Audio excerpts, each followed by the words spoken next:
Hello and welcome to BNEWS Weekly. I'm Linda McNamee, in for Phil Gallagher.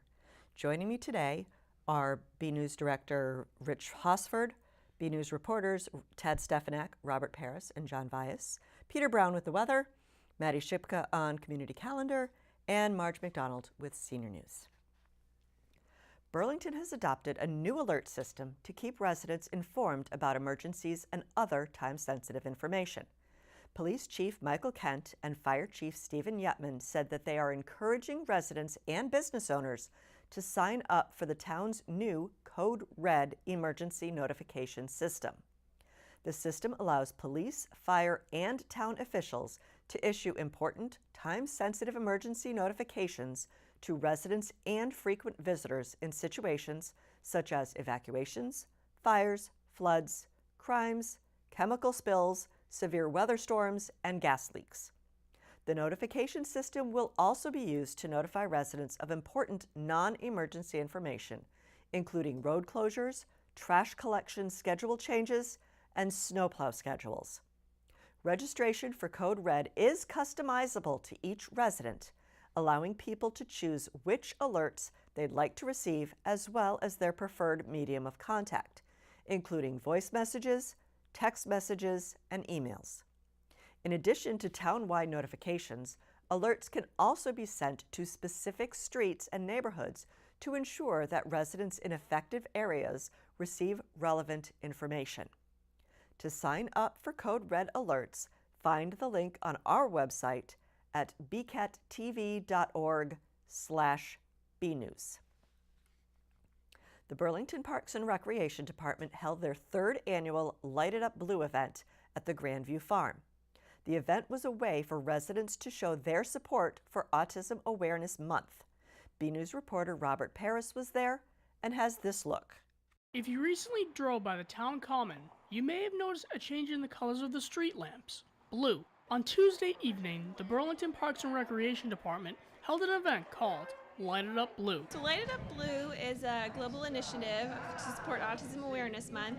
Blue is kind of the known color of Autism Awareness Month and supporting autism in general. So we kind of went with that theme, no need to reinvent the wheel. Invite the community out to the Grandview Farm here, decorated all blue, just to show families in Burlington that we support individuals, families, and community events for people with autism and different abilities. Finally, the Parks and Recreation Department would like to thank everyone who came out and showed their support for Light It Up Blue. Tonight's just a nice get-together. Families living with autism coming out, seeing what the rec department has to offer. I'm going to talk about what the police department and our initiatives towards these wonderful people in our community. It's important for people to come out and support the event because you're showing that you support everyone within the community who identifies with having autism and being on the spectrum. And it's showing that we can all come together as a community and be there for each other and also have fun and spend time with one another regardless of your ability level. Being able to learn more about what different individuals on the autism spectrum struggle with and how they can best support those individuals and be aware that those individuals are out there in the community and not just kids, but also that there are adults out there on the spectrum too. From Grandview Farm, I'm Robert Paris for BNews Weekly. Thank you, Robert. The Massachusetts Department of Transportation, or MassDOT, has secured funds to improve the conditions of state-owned bridge in Burlington. In a letter from MassDOT to the town of Burlington, they said the district has received authorization to expend additional non-federal aid funding for use in implementing limited scope maintenance actions in Burlington. Based on a review of the existing conditions of the concrete substructure, the district has chosen to use a portion of the funding to make repairs to the Route 128 bridge over Middlesex Turnpike. The maintenance work will consist of chipping off deteriorated concrete and replacing it with new concrete on the bridge piers and columns. The work is anticipated to start early this spring and is expected to be completed in early July. During the time of the work, there will be nightly lane closures on Middlesex Turnpike from 9 p.m. till 5 a.m. The Burlington High School DECA students are on their way to Orlando, Florida for the 2019 International DECA competition to put knowledge of marketing, finance, hospitality, and management to the test against the world's best. BNews reporter Ted Stefanak has more. Burlington High School's business-savvy students are already climbing the corporate ladder, boasting 11 qualifying students for the International DECA competition in Orlando. The Burlington High chapter of Distributive Education Clubs of America, better known as DECA, has become one of the fastest growing clubs at BHS. This year we have 150 students, which is a phenomenal growth. We were 100 last year. And of those students, we all go to district competition. They do that in the December. And from there, we had 50 students who actually qualified to go to states. We just brought those 50 students to states in the beginning of March to the Boston Copley Marriott. And there we had 11 students qualify to move on to our national, it's actually international DECA this year in Orlando, Florida. Joining the DECA advisor team is knowledgeable Daniel Truvy. I've actually been a part of DECA for 10 years prior to coming to Burlington. I've been an advisor at a few other schools, but I actually met Krista at the last International Development Conference that we had, and saw what a great program that she had running. I've heard wonderful things about Burlington schools, so just bringing my DECA knowledge to the school was something that I really wanted to do. I asked about DECA's success. I think it's a combination of factors. Obviously, there's more kids, so the numbers help with that. But in addition, our leadership was great. Having an extra teacher on board who also knew how to do things helped. We were able to do more things with our students, do better trainings, get the kids really excited and prepared for competition. So all of those factors play a role in our success. Well, I think that DECA is good for anyone, whether they're interested, although it is a business-based club. The skills that you get just based on role-playing and being able to interact and network with other students and adults in a conference setting is great and invaluable.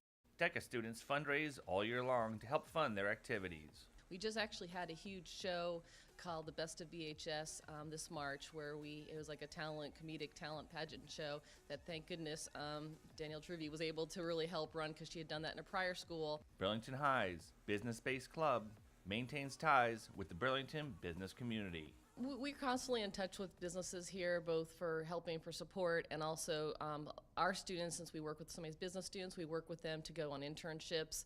So we've been in touch with a lot of local businesses, and we love to foster those relationships. It's been fantastic. Krista has been amazing to work with. I've enjoyed the school. I've had really great success here with both my classes, and it's just very impressive to see what the Burlington students can do. All of us wish the best of luck to BHS DECA at the international competition in Orlando. From the Burlington High School, I'm BNews reporter Tad Stefanak.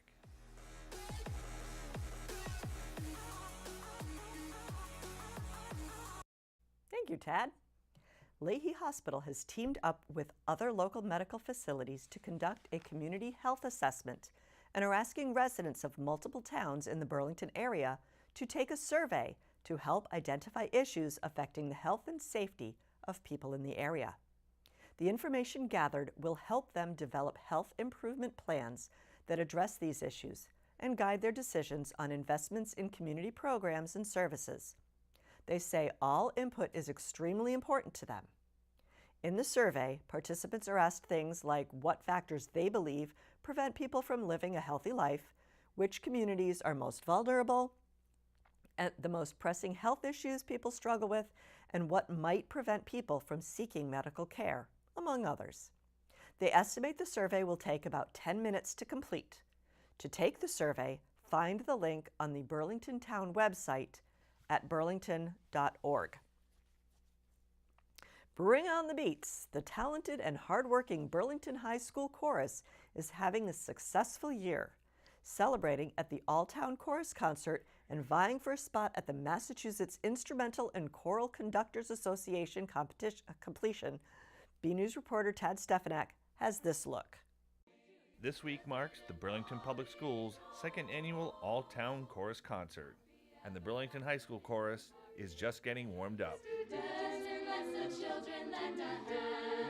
It's just a celebration, really, of choral singing and singing in general, that we're really fortunate here in the Burlington Public Schools to have such a strong vocal program. And so it's a way for all of the students who are involved in these programs to hear each other and support each other, and a way to share our music with the community as well. BHS Chorus is also gearing up for a competition. The chorus here at Burlington High School, we're always very busy and we're having a wonderful year. On Sunday, our chamber singers is going to perform at the MICA Music Festival in Norwood, and we're really looking forward to that event. We'll sing for a panel of judges and hopefully get a really good rating, and so we're working hard. From the Burlington High School Chorus Room, I'm BNews reporter Tad Stefanak.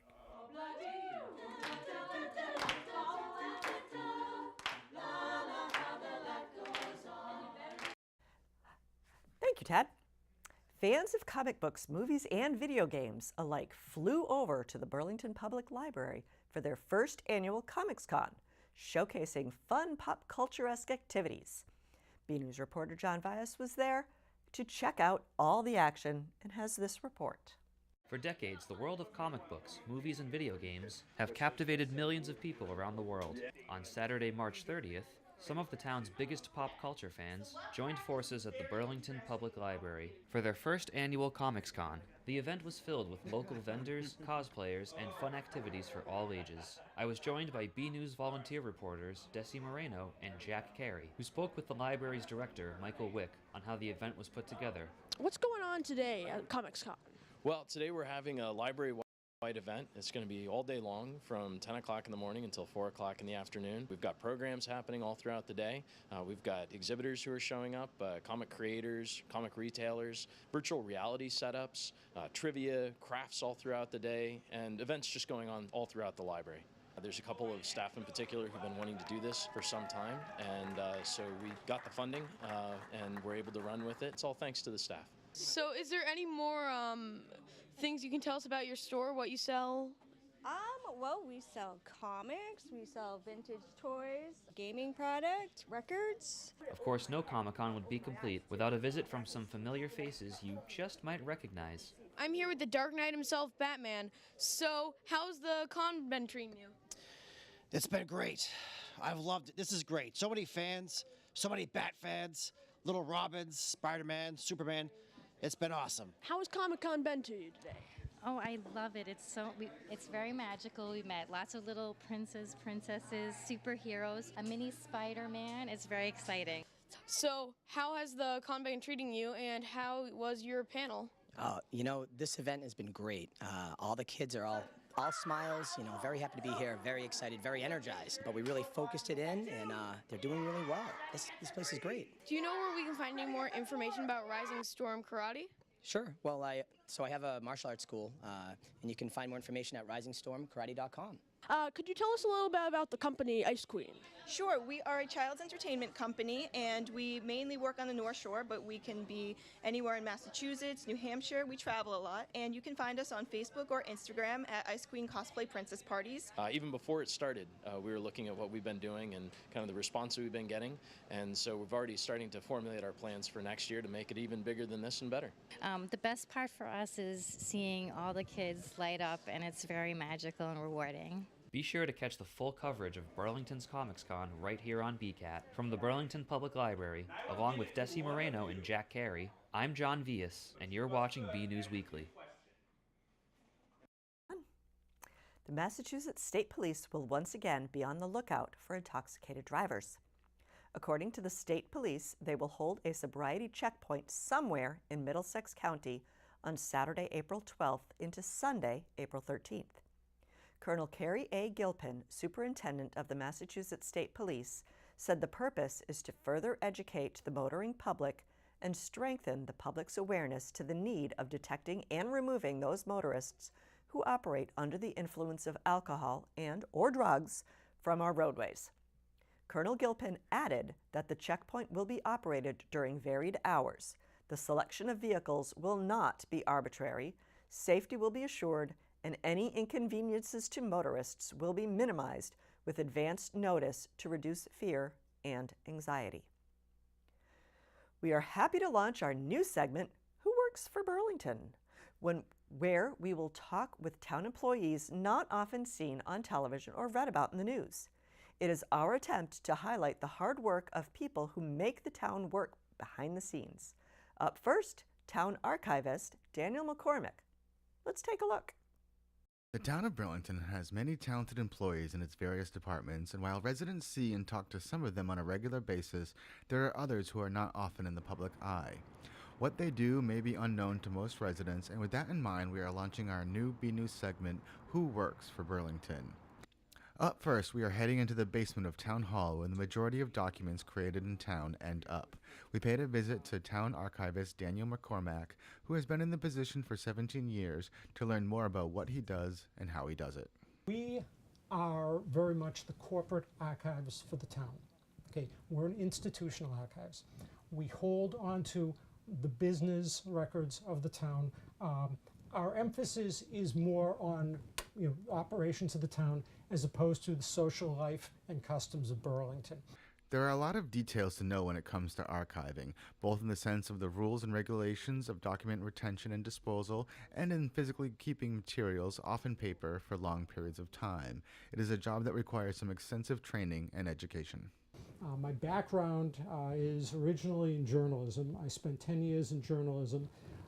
After that, I went to graduate school for a history degree, and at that time I had as an advisor one of the giants of the archives field, who's now a professor at Boston College, and he got me into archives, and I've been there ever since. While many documents are destroyed after a certain and legally mandated period of retention, Dan also works with some very old documents, such as these town meeting minutes from the town's founding in 1799, that will be kept indefinitely. So what goes into preserving these pages that form the bedrock of the community? Again, we have filtered lights here, low UV lights, on the documents when we have them out. We keep them in controlled temperature and humidity condition. That doesn't stress out the fibers in the papers. And as for where we keep the records when we're not out using them, those that are for longer term storage but will eventually go to their destruction, those are kept in the storage area. We have others, though, that are kept in our vault. The vault is also temperature and humidity controlled. There are some items that we'll want to hold on to beyond their retention period. That's when a record crosses from being an active or an inactive record to an archival record, when it takes on a greater historical significance beyond the reason for which it was created in the first place. Dan isn't always working in his subterranean office. He also gets out to work with other departments to help them with best practices with their documents. As an archivist, I advise departments on document handling, document security, document storage, just about anything that can involve their paper, photographs, electronic records. We'll advise them and we'll assist them with that. Finally, Dan said he enjoys both the work of archivist and being here in Burlington Town Hall. I have a great time working here, and it's mainly because of two things. Number one, I get to do the work every day that I'm trained to do. And number two, I get to work with some very, very professional, some very, very motivated people here. The professional community that we have of the department heads, the different managers, and the employees, that makes coming to work here, a joy all the time. Want to meet more Burlington Town employees? Keep an eye out for our future editions of Who Works for Burlington. From Burlington Town Hall, I'm BNews Director Rich Hosford. And looking forward to more installments. It's been a windy, warm, cool, sunny, and rainy, all in the past week. It's spring in New England for sure. To find out what's in store for the week ahead, we go now to BNews weatherman Peter Brown in our Weather Center for the latest forecast. We'll also check out the community calendar with Maddie Shipka to see what's happening in Burlington.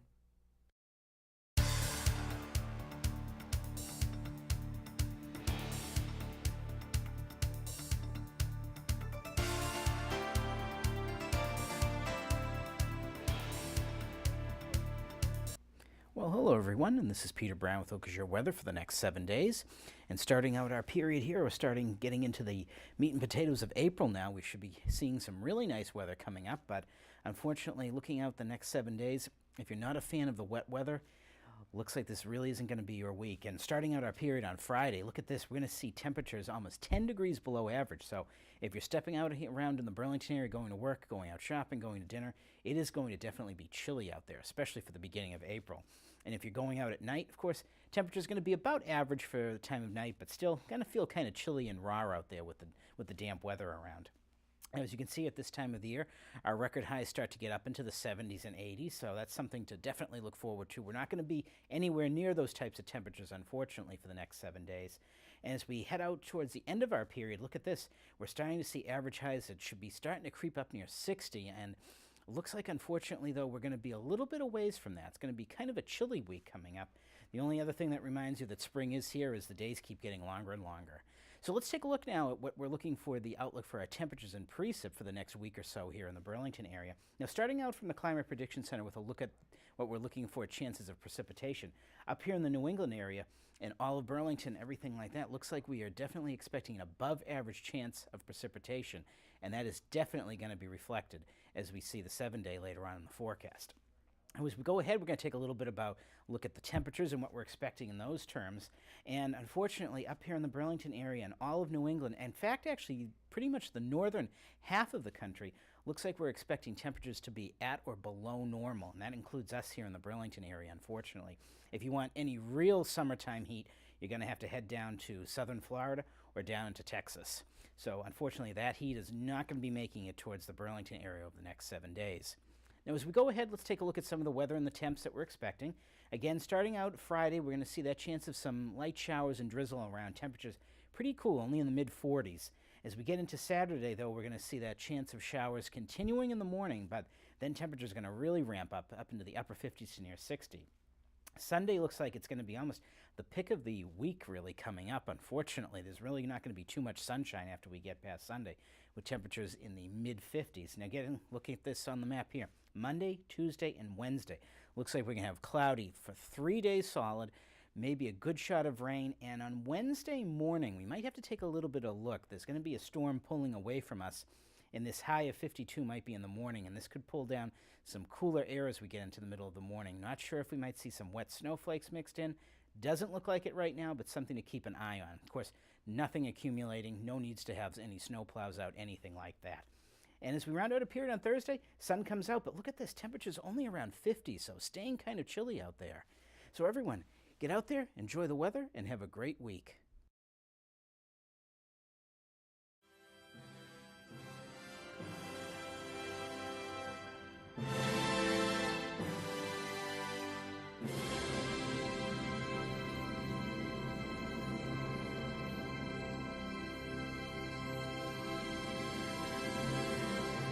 I'm Maddie Shipka, and this is your community calendar. Cause it's 1, 2, 3 strikes you're out at the old ball game.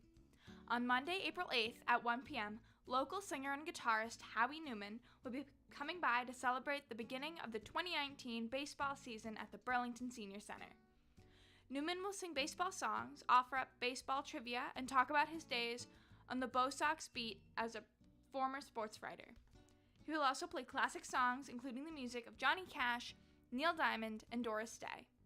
This event is open to anyone aged 60 or older in Burlington and the surrounding towns. Free refreshments will be provided, and for more information, call 781-270-1950. Come and enjoy a delightful evening to help the Burlington Dog Park. On Tuesday, April 9th, from 6 to 8 p.m., the Burlington Dog Park will be having a wine tasting fundraiser at the Mitchell Gold and Bob Williams on 3rd Ave. Everyone is welcome and pre-registration is required. RSVP by emailing mwdelmo@rcn.com or jamie@bayleafcom.com. Come and take a trip down to our nation's capital. On Thursday, April 11th through Saturday, April 13th, the Burlington Parks and Recreation Department will be having a day trip to Washington, D.C., and the Cherry Blossom Festival. Everyone is welcome and pre-registration is required. The cost per person is $445. For more information and to register, visit burlingtonrecreation.org or call 781-270-1695. I'm Maddie Shipka, and this is your Community Calendar. Great, thank you so much. The spring sports season has begun in earnest, and for the first look at the action, we go now to BNews reporter Robert Paris with this week's sports report. Hey everyone, I'm Robert Paris for your weekly sports report. The spring sports season is now underway, and already a few wins and losses have been collected by BHS teams. First up this week, the girls varsity tennis team won their first game of the season against the Belmont Marauders on Wednesday afternoon at Rohannes Park. We have some highlights. Let's check them out. The Burlington girls varsity tennis team had their first match of the season on Wednesday afternoon against the Belmont Marauders at Rohannes Park. One of the leading matches of the day was Burlington senior Maddie Metzdorf and Belmont senior Caroline Dustin, who both faced off during 6 sets of single matches. Both girls had a rocky start, but in the end, Metzdorf came away with the victory after winning both of the sets 6-1. Other Burlington single wins was freshman Annabelle Wiley winning the first set 6-8. In the doubles section, sophomore Katie Puzitzi won the second set of doubles 6-1, and sophomore Jody Princiota won her second set 5-7. In the end, Burlington won 3-2 over Belmont. The team will travel to Woburn to take on the Tanners on Friday at 4 p.m. Other wins include the boys tennis team, who came out strong with the win against the Waltham Hawks with a final of 5-0. They have a matchup on Friday afternoon against the Woburn Tanners at 4 p.m. The boys track and field team accomplished a W against the 2018 Middlesex League Freedom Division champs, the Wakefield Warriors, with a final score of 72-64. The track team has been invited to an invitational on Saturday, April 6th. Finally, the boys lacrosse team lost their first game of the year against Acton Boxborough 15-8. Before the season began, I had a chance to speak with the team's new coach and some of the players about what they're looking forward to this season. Burlington High's spring sports season is in full swing as teams head into their first couple of games in the regular season. The boys lacrosse team has already competed in their first match against Acton Boxborough under the new head coach, Brendan Maney. Quite honestly, I'm quite fortunate to have the opportunity to coach here in Burlington. I know that former coach Dan O'Brien did a really good job getting them to where they are today, and so really I inherited a really nice class of seniors. All 5 of them are fantastic, and then the great thing about that is that we have underclassmen who are able to support them. So at the end of the day, I was just fortunate and lucky to be here. The seniors are looking to close out their final year with memorable wins and lifelong friendships. It's a great experience. Been loving it. Get to hit kids, put the ball in the net. So, yeah, it's great. You know, just playing one last year with a bunch of guys that we've been growing up with. I think we're going to have a good team, so I'm looking forward to see what we can do. Go out there and try and win. It's always fun going out there playing with your friends, you know, having a fun time at the end of your senior year. It's always a good time. I'm looking forward to, you know, just playing hard, trying to get as many goals as possible, and trying to get that ring, you know. Just giving it all for one last year, you know, with all my buddies, you know, I've been playing since I was a little kid, so. For Coach Maney, he hopes the players will look back at their experiences from what they learned on the field. Really, that's what I'm looking forward to most, is letting these guys go out and show what they've learned against other opponents, because it's really nice to be able to put on a uniform and look to your left and look to your right and see your friends and your you know, classmates, and go out there and compete and have that chance of, I mean, for lack of a better word, I mean, a brotherhood. From Varsity Field, I'm Robert Paris for BNews Sports. And that is all for your weekly sports report. I'm Robert Paris. Back to you in the studio. Thank you, Robert. One place where there's always a lot happening is the Senior Center. We go now to Council on Aging Director Marge McDonald for the latest senior news. Hello. April is on track to be another really busy month at the Senior Center. There was a mistake in the listings, though. I had asked History at Play to do Lucy Stone, but after I had signed the contract and put it in the calendar, she asked if we could change it to Hedy Lamarr. I agreed, but then failed to change it in the calendar. I apologize for any inconvenience this may cause. Our senior prom was last night, and it went off almost perfectly. I want to thank all of our sponsors and volunteers who helped make it such a wonderful evening. Leahy Hospital, Reimer and Bronstein, Hilton Garden Inn, and Brogan Photography, A Whole Bunch Flower Market, Harvard Pilgrim, Sullivan Funeral Home, Shine and Math Academy. They were all our big sponsors, with Brogan providing photography and pictures, and A Whole Bunch Flower Market donating corsages and boutonnieres. The table centerpieces and a bouquet for the Queen were also donated by them. I would also like to thank the Interact Club, who ran in seamlessly and helped in numerous ways last night. Thank you all, including those not mentioned. We have Howie Newman coming on Monday, April 8th for a baseball sing-along to celebrate opening day. We will have Cracker Jacks and other snacks for you during the show. On Wednesday the 10th, we'll be showing a movie, Still Mine, with James Cromwell and Ronan Reese and Genevieve Bujold. This is a really sweet movie that will resonate with many of us. With Ms. Bujold's character's memory failing, they try to build a smaller, more efficient home for themselves on their own land, only to come up against the local authorities. We also have the pharmacist on the 10th who can sit with you and go over your meds whether or not you are a Leahy patient. Wednesday the 17th is a very busy day. We have the East Boston Savings Bank here for their first day with their mobile bank. They are the only ones doing anything like this in the area. You can open and close accounts, deposit checks, and use the ATM. We also have Beverly Vidoli, realtor and owner of RE/MAX Realty Experts, talking to us about maintaining and preparing your home for possible sale. Great information to have even if you don't plan on selling, because 1, you never know, and 2, if you can keep your home in good shape, it saves money down the line, and eventually you or your heirs will need to sell the house. On Monday the 22nd, we have Rose's Casual Karaoke and John Root with a celebration of song on Wednesday the 24th. We had John here many years ago, and thanks to a Burlington Cultural Grant, we were able to have him back. We also have pizza and a movie on the 24th, although apparently I never picked out a movie. So having now chosen one, I hope you will join us to watch Just Getting Started with Morgan Freeman, Tommy Lee Jones, and Rene Russo. Morgan Freeman plays the freewheeling manager of a resort whose life is upended by the arrival of Tommy Lee Jones and Rene Russo. It should be a really fun movie. On Sunday, April 8th, we have our annual Spring Fling, organized and thrown by the Student Council from the high school. This is always a really fun afternoon with music, dancing, lunch, and raffles. And of course, don't forget Hedy Lamarr on Monday the 29th with Judith Calora. That's all for now. I'm Marge McDonald, and I hope to see you at the Senior Center. Thank you, Marge. Another week, another photo to highlight. This week, we have a photo showing people of multiple faiths coming together to reject hatred and racism. It was sent in by Rabbi Susan Abramson and shows members of Temple Shalom Ameth, Presbyterian Church of Burlington, First Church of Bedford, together with members of the Islamic Center at a recent thank you dinner hosted by the mosque.